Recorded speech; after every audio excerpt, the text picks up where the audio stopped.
Thank you. All right, well, welcome everybody to presentation here.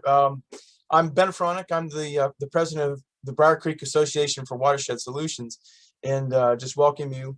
And you can see here the flyer we had up that we put out to advertise for this. The title, of course, is Investigating Solutions to Flooding in Briar Creek Watershed.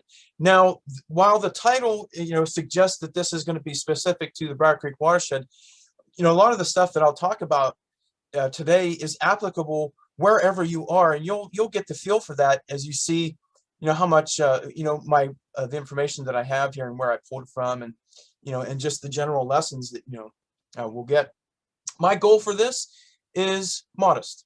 I want to inform folks about flooding and make some suggestions of how we can mitigate flooding. Now, mitigate, or to mitigation means to lessen the impact of something or eliminate something that's that you don't want. In this case, it would be flooding. And so what I did was put together some general information about flooding. Then I went out into the field and I went and I looked for some trouble spots in this little sub watershed that we have in Briar Creek that's been giving folks troubles. And I found two particular spots that will focus on and suggest some remedies. There are some things that we can do that you could apply, across the board. So we'll go ahead. Let's just dig right into it here. First off, here, one of the first things that you can do is assess your flood risk. Okay. Now, where did I go for this information here? The insurance industry.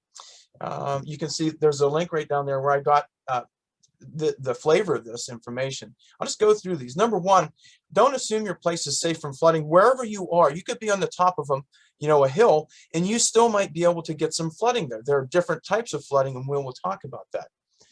You need to understand your particular location, wherever you are, and what you need to do to keep safe there. And we'll make some suggestions on that.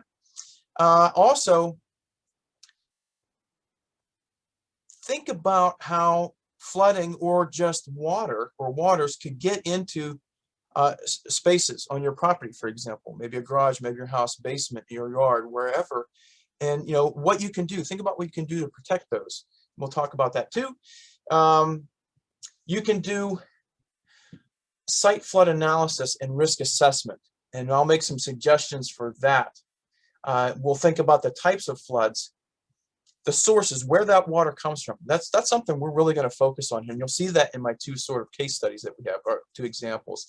And then the chances of each type of flooding. What do you think? Are you down on a floodplain? Is there a good chance that that you're right next to the water? You're gonna take on water at some point. And also, spatial scale is important here, like a local flood versus a larger scale flood. I'll show you some pictures of those so you have that in your mind. This is an issue of scale. It depends on the size of the stream and the size of the watershed. Now, a stream, you should know that that's just any size or any flow of water, but we give them particular names. And a watershed is something that is specific. Okay, we will talk about that. All right, now, when the rains come, so we'll start walking our way through this here.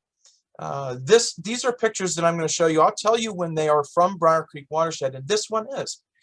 This is just down the hill from where I live, actually.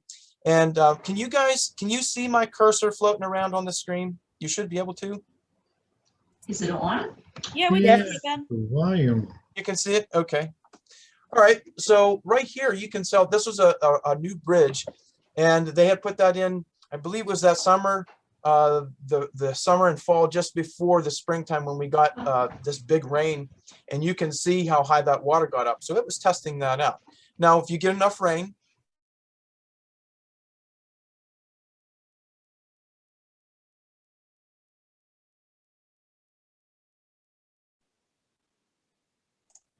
there we go. Can you guys hear me? Something said it was needed. I can hear you.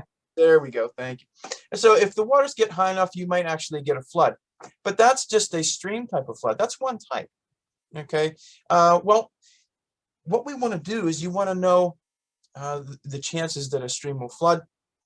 There are some hints out there. There's some indicators. So we're going to start to look for those. So after waters come up, like in this picture, and they go back down, There we go. You can go out and look for matted down vegetation like this. The water's coming down. That's going to be your high water mark. What you would want to do at this point, see how high it got. If this is your property right here, take a walk along, be very, very careful, and see how high it got. And then you can dig and do a little research and see how much rain came down. You can find that information, how many inches of rain, and then you can associate that. If a half an inch of rain in your little watershed made the stream come up to here, well, you know that's how it responded to that. And if there's a storm that's going to come along and they're forecasting an inch or 2 inches of rain, then you know that that's going to get quite a bit higher. This is going to help you get the feel for that stream and start to understand it. And that's really what we want to do. We want to understand our streams, and then that's going to allow you to prepare, not just respond. Well, sometimes we get exceptional events. This right here is a picture I took. I was standing down at Briar Creek Lake. Those of you know, that's out by Berwick here. And when Hurricane Irene and Tropical Storm Lee came through, this is back in 2011, okay? Hurricane Irene came up the coast and dumped a lot of water on everything. And then about a week and a half later, Tropical Storm Lee, just the leftovers of a hurricane, came right up through the watershed and dumped a tremendous amount of rain. Now, Irene had everything soaked. That's like a sponge that's already holding all the water it can. Well, if you hit that with more water, it can't hold it. So it's just going to run off. And that's what happened here. And that was, you know, some of the worst flooding we have ever seen in this area, you know, comparable to Hurricane Agnes in 1972. Well, the water got so high at Briar Creek Lake that it was flowing over the emergency spillway, and the water got up to the deck of the bridge right there. It didn't quite get to the top of it just yet, but it eventually did. It got up. You can see my little car in the background there where my cursor is. The water eventually did get up here and it covered that bridge, and that partially compromised that bridge. It started to wear on it. You can tell it's in a little rough shape. Since then, PennDOT has replaced that. But events like this are exceptional. This field is normally not a lake. It's normally just a little stream that's about 6 inches deep. But now when you get tremendous amount of rain like that, you've got that type of flood. This is a picture from that same event down near Pennsylvania Aluminum. Okay, down on Route 11, not far from, you know, Giant and, you know, McDonald's and whatnot. This is the bridge. This is just about where Briar Creek dumps in the Susquehanna River. And you can tell that the water was flowing over the highway. If you look carefully, you can see the double yellow lines right here. That's how much water you could not pass at that point. So, you know, this was the flood event for the area here. Now, just for 1 second, we will step outside of Briar Creek Watershed, and we will look down at Fishing Creek and Susquehanna River. This is an aerial photo of Bloomsburg during that flood. This is a plane had flown over, and just to show you what we're looking at here, okay, where my cursor is, that's where Fishing Creek normally is. And over here's the Susquehanna River. What's in that flood water? What's in here flooded? Basically the west part of Bloomsburg. Here are the fairgrounds. That, remember, the fair I think was canceled that year. Over here is going to be a sewage treatment plant, school. Here's the airport in the upper right-hand corner. Ironically, during this flood, one of the few parts or items down here that did not flood was the swimming pool, the public pool. Okay, that's because it was on an old island. Now, the Susquehanna River, along with Fishing Creek and your streams, okay, they wander back and forth.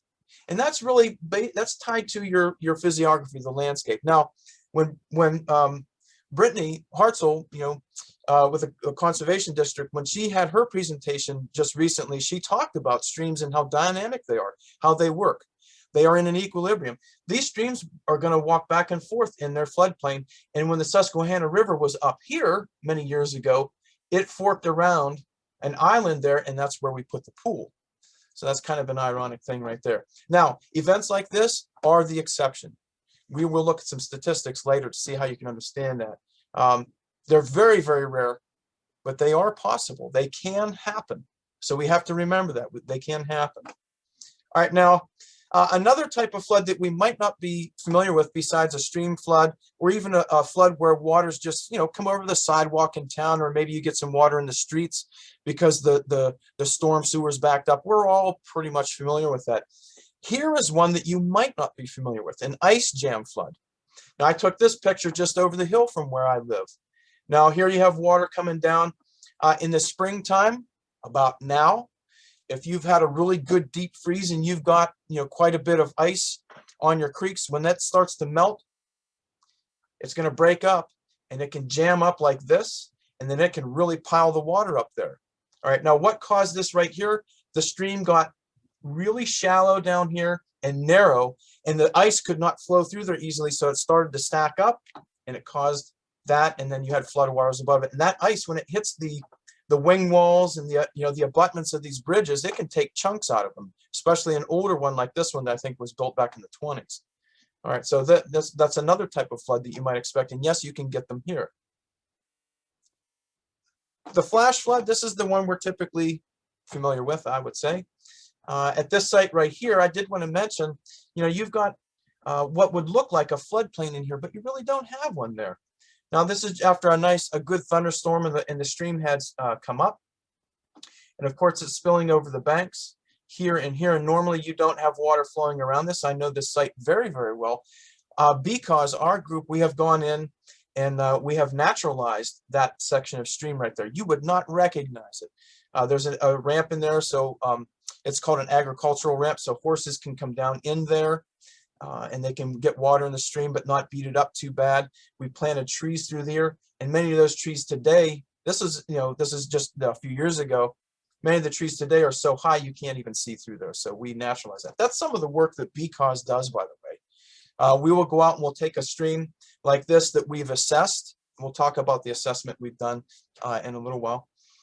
We'll go out, we've categorized them, we've looked at them and said, okay, we've got these number of streams that need some help. We're going to go out and get to work on them. And this was our first one that we did on a bigger scale. So you wouldn't recognize that today. All right, now I mentioned the term watershed. This is a term that we really need to appreciate today. Now, the standard definition of a watershed is the land area that contributes water to a particular stream at a particular, and it flows to a particular point. Today, we're expanding that definition, and it's very useful. So keep that standard definition in mind as we think about this here. A watershed is really a complex system, okay? There's a lot going on in a watershed. There's a lot happening out there, and we'll take Briar Creek. This is the watershed here that my group takes care of, if you will. It's about 33 square miles, has about 44 linear miles of flowing water in it. So it's not a big watershed. You can see right here on our map of Pennsylvania, the locator map, excuse me, that's that little chunk right there. Most of it's in Columbia County, some of it is in Luzerne. Right here on this map, where my cursor is right there in the bottom sort of right-hand point right there, that's going to be Berwick. Over here would be Nescapec. Down here would be Mifflinville. Out here over the mountain would be Jonestown. And as you work your way to the west out through here, you're going to be heading down towards Orangeville. Okay, to give you an idea where they are. Now, this is just a basic map on the left of what little watersheds, or what you would call a sub-watershed. It's part of the greater watershed. Each one of these little watersheds has its own stream. It's collecting its own water from rain, from snow, from groundwater, and it contributes it down here to and eventually gets to the main branch of Briar Creek. And then right here is the confluence where I just showed you that one photograph where there was big time flooding. This is Susquehanna River, and where those two rivers come together or streams come together, you call that a confluence, okay, with flow, so it comes together. Well, we can take those watersheds and you can map different things to appreciate the complexity of that dynamic system. For example, on this sub-watershed here, the west branch of Briar Creek, I have a geology map. That's going to be bedrock geology. Here, we're going to have soil types right here. You could look at that. Right here, you just have development, okay, with an aerial photograph. Here you have slope. Here you have a topographic map. Here you just have streets, okay? Those are all features that are part of that dynamic system, along with air and air quality. Okay, that's very much part of it. The atmosphere above, that's part of it. All of the things that people do, they are part of that watershed, and all of those things come together and combine and can affect your water. How much water is in a stream, how much getting there, or how much water you don't have. That's all very, very important to understand. And we are moving towards that these days. We're starting to understand that watersheds are very, very complex. And if you put those pieces together, you have a better puzzle. And the more you know, the better off you're going to be. All right, well, let's zero in here. So we'll get towards our case study for the day. Out here, you'll see on the right-hand side, this is Glenbrook. Okay, that's that part right there. If you go out to Foundryville on the sort of the northeast side of Berwick, you get to Foundryville there. That's kind of where we're gonna focus. So our watershed, or the little one that I did for your case study on here for this presentation, is part of the Glenbrook watershed. Now here's the stream.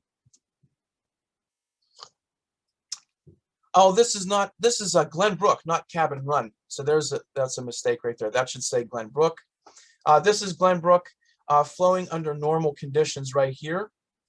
Okay, so there you have the stream flowing down. You've got your banks. Here's your top of bank here, top of bank here. You have some riprap. That's those are those big boulders that you find along a creek.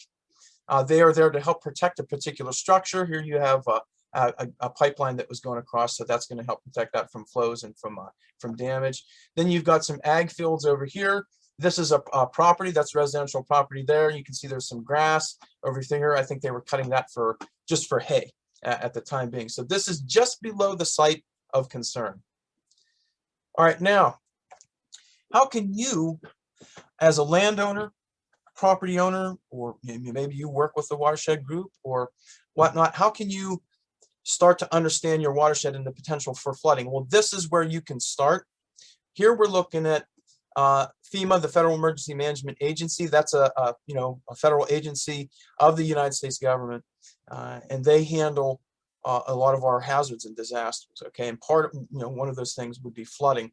They have this really nifty viewer right here, and what you can do is you can fire that up, and I have a link for you later if you want to check this out. You can go and zoom in here to Pennsylvania, and once you get in so far, you're going to see aerial imagery like this. Okay, so here's borough of Berwick down here, and what we see on here is going to be the 100-year flood zone. That's going to be your standard. Okay, and we're going to talk about what a 100-year flood is and what that means. This is important. All right, so our stream is going to be right in here. So here's Summer Hill. Okay, you go across the way, over here is going to be Briar Creek Township buildings over here. And of course, here's Berwick down here. Now, we'll zoom in here a little bit more, and this helps us see a little bit. So our site, where we're going to start, and where I did my investigation, and that's what this is about, investigating some solutions here, started down here at a site where we actually did some stream work.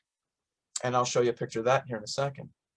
So I'll start here, and then we'll see some pictures and investigate up through the top of that little watershed. But, one of your questions is, what are the chances of flooding in here? Well, when you look at a map like this, you see the chance of being in the 100-year flood. All right, well, it's like, okay, well, I think that's a big flood. All right, maybe we're not sure. We'll get to that. Well, if we're outside of that zone, then you might think, well, we're safe. Well, no, not really, because there are different types of flooding. Okay, and we'll get to that too. All right, so what you can do, I think Brittany talked about this.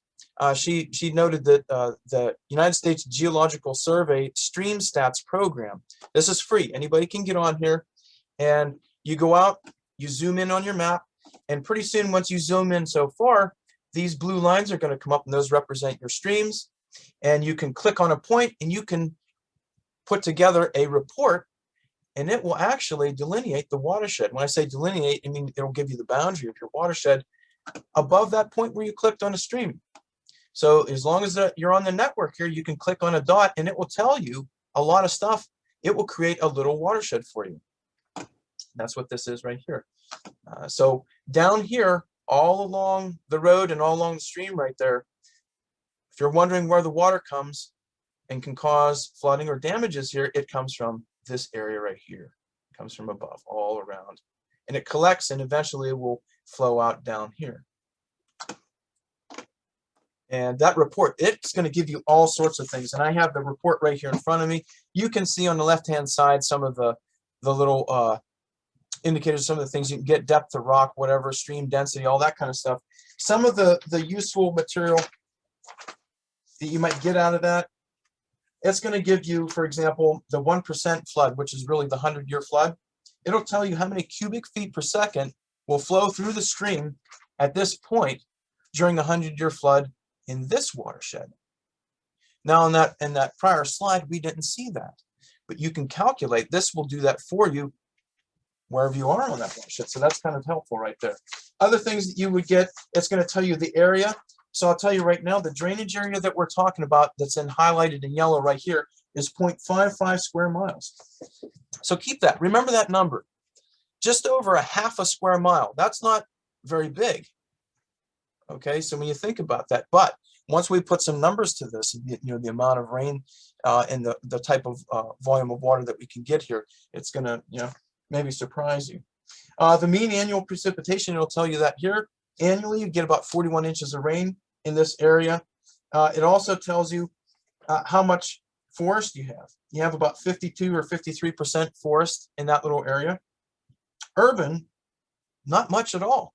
It's not really urbanized, although you do have some homes and you have some infrastructure there, like a highway. Okay, so it's a fairly rural watershed that we're talking about here, but you do see some ag fields in there, and that will be part of our investigation as well. All right, next, this is Pennsylvania's mapper, kind of like the FEMA mapper. So this right here, the state of or Commonwealth of Pennsylvania, they have this that you can click on, and it will produce a similar map. Here's your 100-year flood down here. Okay, and then you have your topographic map here, and on here you've got your highways, you have your structures, okay, and then there's information that you can glean from that. Now, let's take a second here to talk about this 100-year flood. I want to clear that up. You can ask 10 people what a 100-year flood is, and you may get 7 or 8 out of 10 people will say, well, that's the biggest flood you'll get in 100 years. And then folks may go on to say, well, if you get one, you might be good for another 100 years. That's not true. Okay, so we need to appreciate that. Here's our definition in the bottom left-hand corner. A 100-year flood is really referring to a size of flood, how big it is, that has only 1% chance of happening in any given year. It's not one and done for another 100 years. Got to appreciate that. You have to understand that. Okay. The thing is, you can have a 100-year flood. How do you know what that is? Well, you take 100 years worth of data, which we do have for here. You take the biggest size of rain event and flood event for every year for 100 years. You pick the biggest one that happened, and that's your 100-year flood. Okay. It's 1 in 100. Therefore, it has a 1% chance of happening. Now, once you get one, could you have another one a couple years later? Yes. Could you have a 100-year flood twice in 1 year? Yeah, if the conditions are right, if the atmospheric conditions are right. Okay, is it likely? No, very unlikely. Has a 1% chance, but it could happen. We'll keep that in mind, especially as we move on in this discussion with climate change or about climate change. What's happening in our atmosphere and what are the what's the likelihood that things are going to change. We'll talk about that towards the end of the presentation. All right, well, let's get some information about our site. So our site, by the way, is going to be right here. We will start here and I'll talk about a project we did, and then right up through here will be, again, our site. So that's what we're concerned with here. That's where the investigation took place. Now, where did I go for some of my initial information? I went to a cold water conservation plan that Briar Creek did, our watershed group did, about 10 years ago now. We spent a year with our streams, all those sub-watersheds that we saw just a little bit ago. We were out every 2 weeks collecting all the information you see on this page here and more. We also teamed up. There was a group from Bloomsburg University led by Dr. Cindy Venn. She had a bunch of students out in the field, and they did some chemistry for us. So they added to that in tandem with Briar Creek Watershed Group, and we put together this nice product. I will say, we have these different sites. There are more than these, but at each site that we chose, to go and monitor. We looked at many things, okay? The condition of the channel, how stable the banks were, riparian zone, okay? You heard this in Brittany's talk, but riparian means, it's going to mean that, the edges of your stream. Ripa means bank or shore. All right, so it refers to that area. That's where we're talking about, the edges of your stream. Is it intact? Do you actually have a good riparian zone with vegetation growing there? Water appearance, does it look like healthy water, or does it look green, neon green or pink? Nutrient enrichment, fish barriers, all these different things, embeddedness, canopy cover. Was there any canopy cover? Glen Brook, I just showed you that picture, the stream. That was just below our site of concern today. These are the scores from that. So at site number 4, it was our 6th rank, meaning 1 was the most concerned, and you worked your way up to 10. Okay, and we scored that. Now this site was fair overall. What were the problems on this particular stream? And I'll tell you that the issues we had there at that point continue up through that segment that we're talking about today. The big problems: bank stability and riparian zone. They scored very low. Okay, a 1 to a 3 is not good. Okay, so those are problems there on that, and that's reflected, or I should say, that's a function of the amount of water that's barreling down through that little the notch right there. Okay, so we'll talk more. We'll investigate that a little bit. All right, now into this investigation. So what was I looking for? We're going to start right here, and we'll take our virtual road trip up through the watershed. But these are the things that I had in mind as I was walking and driving up through this area here. I was trying to look for indicators of flooding, or what I would call wet inclinations. Is your site going to be wet? Well, the obvious one: is there a stream nearby? Are you on a floodplain? Okay, or a lowland area? Are there depressions, low spots on your property, on your land, around you that could possibly collect water? Are there rills, gullies, and channels? Now, rills, they're going to be, picture a field that's grass or that's farm field, and when water starts to flow through there, it will make look like little tiny little streams in it. That's the beginning of a stream. Okay, it wants to carve that out right there. Gullies are going to be a little bit bigger, and then eventually you may get to a full-blown stream channel. Slope. Do you have steep slope? Is water going to run off very quickly? Do you have a flat slope? Is water going to lay there? Soil types. Okay, you can investigate that a lot. You could dig down in and see what type of soil you have. Is it soggy there? Is it mucky there? That's a real good indicator. Okay, if it holds water. Are there wetland plants? Wet-oriented plants. Okay, certain plants love water. They have to live near water or in it. Some can do with living on the edges. Okay, are they there? Are they present? That's going to be an indicator. Your trends in precipitation, which we will talk about, short term, long term. Is it getting wetter where you are? Is it getting drier? Big one here: debris from past flooding. This is a great one. If you see vegetation matted down, or driftwood, if you will, stacked up in the woods somewhere farther away from a stream, well, that's an indicator that water got that high at some point. You have to beware. Also ask around, investigate what's been done, what's already been doing regarding flooding challenges. If you're in an area, if you're going to move into an area, you're going to buy a house, build a home, or just visit there, what's going on? Are there a lot of flood projects going on right now, or have there been? That's going to be an indicator too. Activities in the watershed. Do you have folks on the water a lot? Are they talking about it? And something I call invitations. Now, these invitations, we'll show you a couple of these. There are some things that you can do on your property that's going to invite water. Okay, and you want to be aware of those. You have to be conscious of what you're doing on your property. You might invite water and not know it. All right, so let's take our virtual field trip here up through the watershed. So I'll start right here. This is along a site right in here where my cursor is. You see these shrubs put in here, the landowner, they just recently put those in. And we did a project right here. There's an old bridge abutment right here. There used to be a bridge across the creek right here. So you see the stream coming down. And then right here's a bridge. There's another stream that comes over, and here's a confluence. This stream goes up to the area where we're concerned. And right here where these two come together, those streams were, when high water would come in, it would just obliterate this bank right here. So we went in, I worked with the landowner, and we went in and we used wood from their property, and we went and we filled that. We put some boulders in there to protect on this side. We did some live stakes. Brittany talked about live stakes in her presentation. Check that out. We put some of those in, and they're growing in there to get that buffered right there. So we've got that protection in there. Now, when you do something like this and you stop water from going where it wants to, that energy is going to be transferred somewhere else. It's downstream mostly. Okay, so if that water can't spread out and wander back and forth here, it's going to take that energy and it's going to do that down below there somewhere. So you have to always keep that in mind when you put in a project. All right, so let's go up. Oh, wrong way. There we go. Working up hill, streams on your left-hand side. Notice we've got lots of homes here. Right-hand side. Now, each one of these places is a flat area on a hill.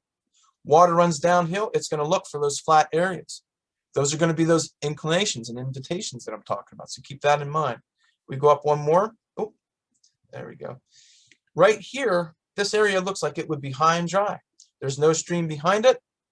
You're on a hill. You're way above, the Susquehanna River. You would think there'd be no problems with flooding here. This is going to be one of those little case studies that we look at later. During high flow in 2018, we had a storm come through here that dumped a lot of rain very quickly. The stream actually jumped the channel, and you also had runoff across the land from the roads and whatnot that went down through here, and it flowed right through this property, and it made a huge mound of silt and sediment behind this. It backed up against that garage right there. We're going to figure out why that happened and what you can do to figure out that stuff to see if that will actually happen on your property. Now, this is the stream across from that property. It goes under the road and then down below that property. And you can see some of the erosion that's happening in here. It's hitting that bank. It's cutting that really hard. That's working its way straight towards this house. So at some point there will have to be some work done here because that's where the stream wants to go. That's an obvious sign right there. That one's clear. You can see that streams cut on the bank like that. They deposit over here on the point bar. If there is slow enough water there, it will do that. Keep on going up the road here. Stream is over here, but yet there was damage on this side just down from this photograph. How's that possible? Look at all the space on this road. When rain hits that, that's going to collect water. That water has to go somewhere. Okay. PennDOT recognizes that this is a challenge. Okay. They will tell you this. When you have water hitting the highway like that, it will collect over here. They're going to have cross drains, gutters basically for that water to flow into and then move effectively through that area. They'll tell you that it's a problem keeping debris out of those drains. They get clogged up. Okay, township supervisors will echo the same thing. We're all, working with that particular challenge, and we'll talk more about that too. So going up a little farther, you can see the stream is on the right-hand side here. We've got a lot of vegetation cover here. Here and here, we're right in the middle of that notch. So you would think, oh, this looks pretty good. You're going to have lots of trees here that will intercept that rain, meaning the raindrops, many of them won't even hit the ground. They'll get stored on the tree or in the canopy of the leaves. Going up further, straight shot going up. Still, you have some grass cut here, but that's not too bad. Going further, going further. Now I'll go back. Going up, remember, I'm looking for indicators of problems. When I get to this site right here, okay, that's a big one right there. Okay, when I saw that, I pulled off the highway and I took a nice picture of that. Water is carving down through that. There's a root right there from the tree actually exposed. So there's some power going there. You've got enough water concentrated from this area up here that it's carving down through here and it's carving down through here. When I do an analysis in GIS, which means Geographic Information System, I look to see if the analyses point to these things. And we'll see that it did. Going up a little farther, here you have a high area. You have a high area. Water's going to probably collect in here, and then it's going to flow maybe out into here, onto the road. Same thing down here. Okay, what about over here? You've got a depression here. Water should collect into here. This is a look back at that site where the roots were exposed. So I'm guessing right here that this area in here is going to be where water is going to concentrate. It's going to come from all up here. So this might be a possible area for mitigation, for helping to see what we can do. Now down here, we're looking out across some farm fields right here. It's under snow, but we need to see if, is there anything happening in here? Are they leaving crop residue on there, which they are. Okay, which they're not cutting the whole plant down after they harvest maybe corn or soybeans or whatever. They're leaving some of the roots and some of the stalks there to help keep that soil in place and to help, collect some of that water. Looking out here, you're looking out through yards that are mostly mowed. So we'll take a look at those and see what's going on. Notice that we've got a barn, you've got a shed, you've got a house. These are all structures that have impervious surface. So I'm looking for that as well. When rain hits that, it's going to run off of that. It's not going to soak in the ground. Anywhere you have a structure like this, that's not going to give that rain a chance to soak in. We want to account for that, if you will. All right, give me 1 second here, please.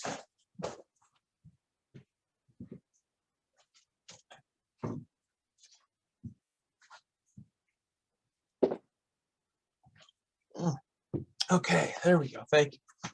So the final picture here, working towards the top, is going to be focused on this area right here. There's a little hump in the highway right there that hopefully you can see. That's going to be your watershed divide right there. It doesn't look like this. If you would drive up through here, up towards Summer Hill, it looks like all these houses up here in the highway area, all the rain that would fall here would just run right down the highway, but it does not. That's the divide. Water is going to flow to the right over there, and then any water that falls into this area where my cursor is, that's all going to flow downhill towards our site where we did some work. Okay, well now we're going to shift gears here, work our way over into GIS. So I'll go through this a little bit more quickly. This is a tool that I use to analyze the area. Here we have our watershed boundary. I got that from StreamStats. I brought it into ArcGIS. So you can see where we started our field trip here, or our little exploration drive right there, and we worked our way up through the watershed. Now, some facts about this. Told you about the highway, told you about those structures. We said those are impervious surfaces. Here we have them mapped out, and I calculated some acreage, and we have some numbers to give perspective on how much water is going to flow through here. Just for the highway and the main structures right there, structures, we have 4.2 acres of impervious surface. 4.2 acres, just on what's highlighted right there. We're not talking about the ag fields, okay? And we're not talking about all the driveways and sidewalks and things. These are just main structures in the highway. During a 1/4 inch rainfall, okay, we're going to get 2,014 cubic feet of water fall on those surfaces. That's 15,000 gallons of water. That's 189 soaker-sized bathtubs. So if you want to get down in your bathtub that you can actually sit down in there and soak, they're going to hold about 80, maybe 80 gallons. That's a nice size one. That's 189 of those. Think about that. If you would make a train of those 189 soaker-sized bathtubs and see a train of those coming down that hill, that's how much water that you would have. Okay, rolling off a 1/4 inch of rain just on those surfaces. That's not to say what's going on in the rest of the watershed. Now, of course, where you've got forest, that will soak in. Where you've got farm fields, some of it will soak in. Also, that's going to be about 160,320 12-ounce cups of coffee or tea. So just to give you a perspective of how much water we're talking about just on those surfaces. On your roadways, okay, we have about roughly, that should be a little bit bigger in there. The area we're talking about here, that's going to be bigger than that 4.2, but we're going to get about 3,859 cubic feet of water. Okay, actually the number for that should be, let me see here. Yeah, that's right. So that 4.2, that's a mistake on there, but we have 1/4 inch of rain event on just the roadway here, 3,859 cubic feet of rain. So your structures, 4.2 acres, and let's see, yep, let me get the next one. 360 soaker-sized bathtubs would be on the highway. Okay, so this number here, that 4.2 is wrong. This one is correct. Sorry about that. On the roadway here, so we've got more acreage on the highway than we do on those surfaces, the buildings. That's 360 soaker-sized bathtubs, 307,000 12-ounce cups of coffee or tea. Okay, so just to give you an idea of what we're talking about here, just on those things. Also, on your roadways, you're going to have 931 U.S. barrels of beer. And yes, that is a bona fide unit of volume, a barrel of beer. I found that online. Okay, so what can we do with that water? Well, I went and I got some data here and I took a look. Now, looking here at this image, let's see what we can recognize. Okay, where can we put that water? You know, where's it coming from? Where can it go? We can ask that. Let's look. What are some of the things that your farmers are doing out here? They are contour plowing, meaning they're plowing with the landscape. Okay, their crops, the rows aren't going straight up and down the hills, which would allow water to flow very freely. No, they're not. They're actually contour plowing. When you look here, and I use LiDAR data to get this, you know, you get a really nice detailed landscape. You can see that there are berms on here. So every once in a while, you'll see a really dark streak on here. That's where water's really soaking in. That's because they put a mound all along there, here. So they're putting in those berms. They've got ditches to get that water into lower areas to where it can go and it can soak in the ground. They're doing that kind of stuff. They have cover crops out there. So they're doing some good things. Okay. So what can we do with this thing? You know, how do we handle this extra water? Here's what we can do. I went and I did an analysis, and what we recognize here, this is going to show us areas of internal drainage. So this is what I started with. It's like, okay, we've got this water coming. We need to see where it's coming from and where it's collecting, and then we can start to think about putting some structures in. Now, these yellow spots up here, they're going to show you where water collects. Okay, remember this one right here. This one right here. Okay, that's where that route was, or where that, you know, on the highway there where I showed you that picture, that's where the water's really carving down through there. It makes sense because water's collecting here, boom, it drops out onto the highway. Okay. These are, again, sites of potential accumulation, so we can target them. Next, what I did, I went through the whole watershed and I identified spots where we could maybe put in what we would call a rain garden. Now, Mary Jo Gibson is going to talk about some of these techniques here in presentations coming up over the next month. So keep your eyes open for that. That's on the Columbia County Conservation District website. You can see the flyers out there, just like the one for this presentation tonight. You can see them for those. That's going to be fantastic to see what a rain garden is. Basically, that's going to be a low spot that you can create on your property, and you can make it an area where water will collect and then soak into the ground. So you can collect that water off your roof, funnel it into this garden, this area that has nice wetland plants and pollinators in there, and that's going to allow that water to soak into the ground over the next day or so, instead of having it run off and down the highway and cause problems. Now, we'll take a look at two of these real quickly here. I see we're really cruising along. Time flies when you have fun. We'll look at a couple of them and see how I came up with those spots. So here's one.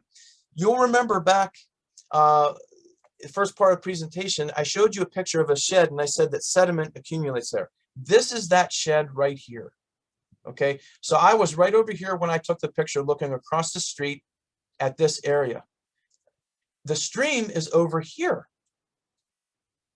It's nowhere near it. You think that's a high spot. Well, how did water get there? Well, here's a map of flows. So I did stream flow like this. So these arrows on here represent how water is going to move across that landscape on all these points. Now, looking at this right here, I identified a target spot here.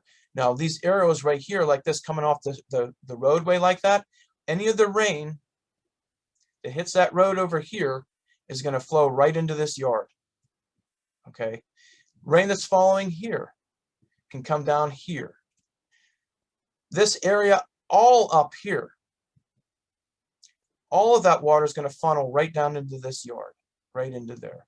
So that's a great spot where we could put a rain garden. There are other structures that you can build. I won't get into those. I don't have time tonight to talk about them. But you can put in gates. You can put in it's basically a gate that folds up and it will block water from flowing in. It's kind of like a little bit of a temporary levee that you can put out there. Classically, we put in sandbags. We've got better techniques today that you can put things in. So this would be a prime place to have something that you could put out here and block that water and send it at least down this way here into where the flow will go this way and then into the stream. If you know this about your property, you know the way the water wants to flow, you can work to direct it. These red areas are really danger zones. That's where water really wants to accumulate. Notice that they are right around the house. I said before, when you put a house in, you put in a flat area, and that's where water is going to want to go. It's going to want to accumulate there. Okay. Again, this will be the area where we could do some work to protect this structure. All right. Next, our next site is right here. I'll show you this. So right there, look for patterns. The water is going to flow into there. So here we have it. Notice, hopefully you guys can see this. The arrows are aimed, boom, right at that, right there. Coming right down that driveway, right to there. Coming off that rooftop, right into that. Bam, right there. Off this rooftop, right into it. From the driveway, all that area is going to collect water right to there. That's a prime spot to put in something like a rain garden. These homes right here, you could put a rain barrel in there. We will talk about those in other presentations. That can collect the water off the roof.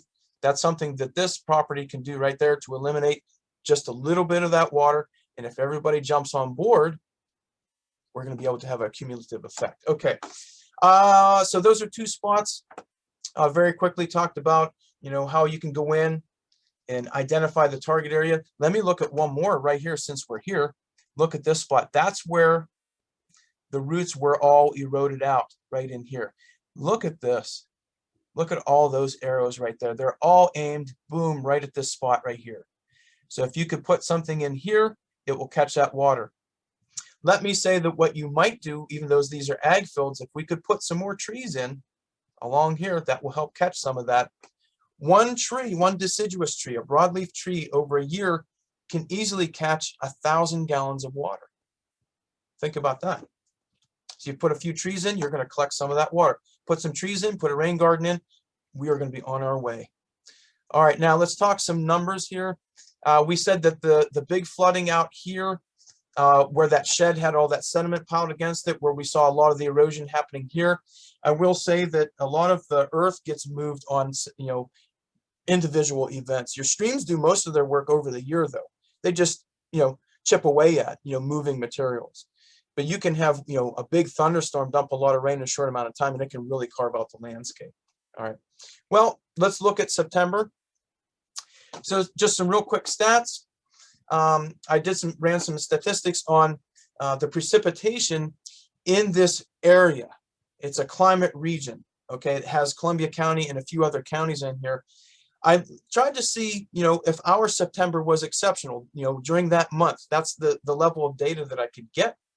And these numbers on the top of that box plot are exceptional events.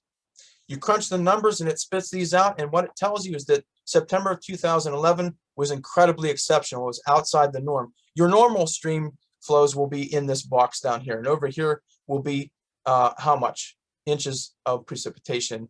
And then that, of course, rain can get to your stream, and then your stream responds in the form of a flood if you have enough. 1999, 2004, 1934, 1975, they were all exceptional events, and then 2011. Well, I don't see September of 2018, but yet we had incredible flooding in our little watershed. Well, let's look here. September of 2018, we had 2.52 inches of precip throughout that month at that several county level. Okay, that's the average for those counties. When you crunch these numbers and look at that, so let's look here. September, we've got 121 years worth of data that we can look at. That's fantastic. So all the Septembers for 121 years, the average precipitation for September is 3.66 inches. You can see that right there. Okay. We had 2.52 inches. That's well below the average. But yet we had an incredible amount of damage done. Doesn't make much sense. Well, our chances of having a September that is at least that wet, okay, is pretty good. We have about, you know, a 66% chance that our Septembers are going to be at least as wet as September 2018. Okay. Well, they're not going to be, you know, we have a 34% chance that they're going to be drier than that. Well, that doesn't really help us out. Wondering, why so much damage there. Well, let's look at this. So let's look at some trends. So our Septembers, okay, you can look at those and see how, the months through the years from, about 1899 up to 2021, or 2020 rather, the trend, we're seeing wetter Septembers. That's interesting. Okay, they're all plotted on here. They're getting wetter. Well, what's happening? So does that mean we're going to have more flooding? Maybe. Okay. Well, what about the temperature? Because we know that temperature, the warmer the atmosphere is, the more moisture it can hold, and that means bigger storms. Okay, more energy out there to do damage. Well, are our Septembers getting warmer? No, they're not. If you go from 1899 to 2020, they're actually getting colder. Well, that doesn't make sense. Okay, well, let's just look at the last 50 years right here. This section, these dots right here. If we would put one of these long trend lines in the last 50 years, it would spike up. We hope that that's not the trend that continues. If it continues to warm like it has over the last 50 years, our atmosphere is going to get quite a bit warmer. We're going to be able to hold more moisture, and flooding can potentially get worse. Okay, but let's put some context here. Let's make some sense, of what happened in our little watershed. Why was flooding so bad there? When the average wouldn't indicate that. We had some really powerful thunderstorms come through and sit over top of our little watershed that we just investigated today, and it dumped a tremendous amount of rain in a very short amount of time, and it caused all those problems. Okay, and that is a trend that we're seeing. We're seeing more powerful storms. They might not be as frequent, but they are more powerful. They dump a lot more rain. Our atmosphere is getting warmer, so it's going to be able to, hold more moisture, or precipitation is going up. The last 50 years, it's getting warmer, so we may see more of those. Okay, it's going to require more investigation. Okay, so again, what caused the problems there in the little watershed would be those big, powerful thunderstorms, the infrequent ones that we can get. Okay, well then let's take all this together and give you some suggestions. We'll have a couple minutes for question and answer then. So my suggestions for you: what can you do personally on your property? Prepare yourself, protect yourself, and respond. Okay, respond is last. We generally respond to things once we know about them, but hopefully you got something out of this presentation, that sort of would compel you to investigate your property. How can you do that? Well, you can go out and look around, look for evidence of flooding. Maybe your property floods. Well, then you can take the next step to protect yourself. Okay, there are resources available. The Briar Creek Watershed Group, we are available. Columbia County Conservation District, they are available. Pennsylvania, you've got flood mapping like I showed you here. You have the Susquehanna River Basin. They have a flood forecast and warning system. You can learn more about flooding there. You can map your property. You can check that out. Okay. Of course, you can contact us and we'll be more than happy to help you with that. So prepare, protect, respond, understand your flood risks, look for those indicators, inclinations, potential consequences before flooding happens. Get out there and do that now. Do that especially before purchasing your property. Do that before you make changes, or you have construction on your property, or something's going to happen in your watershed, because what happens in your watershed can affect you. Okay, everybody's downstream from something. Okay, and you are or upstream from someone. If you're out there and you see flooding, you witness it happening, communicate that. Please do that safely. Be careful around flooding waters. They're very dangerous. Again, communicate with us, Conservation District, and we can get you to the people who can help you, and we'll do what we can as well. All right, so I jam-packed this full of a ton of stuff tonight. I am available for you to talk. I'm going to send out my email right now on chat.